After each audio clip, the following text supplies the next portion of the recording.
રાજકોટમાં ડમ્પરની અડફેટે એક કોલેજિયન યુવતીનું મોત નીપજ્યું છે। યુવતીના મોતને લઈને ટ્રાફિક પોલીસે નિવેદન આપ્યું છે કે ભારે વાહનો પર પ્રતિબંધ લગાવવામાં આવ્યો છે। ડમ્પર કયા સમયે શહેરમાં આવ્યું તેની તપાસ કરવામાં આવશે। જાહેરનામાનો ભંગ કર્યો છે કે કેમ તેની પણ તપાસ કરવામાં આવશે। કયા કારણોસર અકસ્માત થયો તે અંગે પણ તપાસ કરાશે।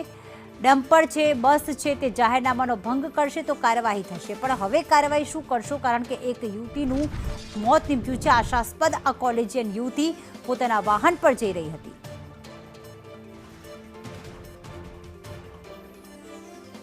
હનુમાનમઢી પાસે સર્જાયેલા અકસ્માત મામલે સંદેશ ન્યૂઝ છે અત્યારે ટ્રાફિક એસીપી પાસે પહોંચ્યું છે, પટેલ સાહેબ પાસે।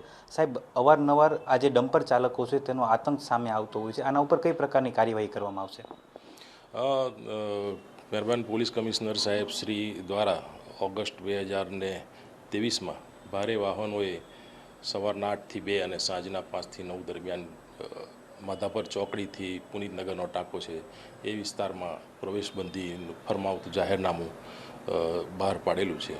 સદર જે ડમ્પર છે એ ક્યારે કયા સમય અંદર આવ્યું અને જાહેરનામાનો ભંગ કર્યો છે કે કેમ, તેમજ કેવા કારણે અકસ્માત થયો છે તે જાણી અને ભવિષ્યમાં અકસ્માત ન થાય તે માટે કાર્યવાહી કરવામાં આવશે। તેમજ આવા જે ડમ્પર ચાલકો છે તેઓને અવારનવાર ચેક કરી અને ગેરકાયદેસર રીતે ફરતા હશે તો ઝુંબેશના રૂપે આવા ડમ્પરો વિરુદ્ધ કાર્યવાહી હાથ ધરવામાં આવશે। સર, આપણે 1 કરોડ રૂપિયા મહિને દંડ ઉઘરાવી છે।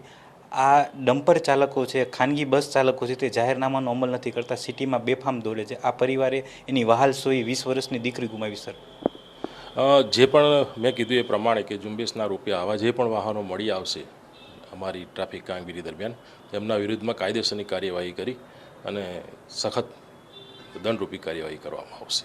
ચોક્કસ આ હતા ટ્રાફિક એસીપી પટેલ સાહેબ કે જેઓએ જણાવ્યું હતું કે હવે જે આ ડમ્પર ચાલકો છે તેમના વિરુદ્ધ ઝુંબેશ શરૂ કરવામાં આવશે અને અકસ્માતનું સ્થળ છે અને કયો સમય છે તે જાણીને તેના ઉપર ગુનો છે તે દાખલ કરવામાં આવશે। પરંતુ મહત્ત્વની વાત એ છે કે 1 કરોડ રૂપિયા જેટલો દર મહિને દંડ ઉઘરાવવામાં આવે છે, છતાંય પણ જે આ ભારે વાહનો છે તેના પ્રવેશ પર પ્રતિબંધ છે તેની કડક અમલવારી થતી નથી। ત્યારે આ જે પરિવાર છે તેને પોતાની 20 વર્ષની વહાલ સોઈ દીકરી ગુમાવવાનો વારો આવ્યો છે।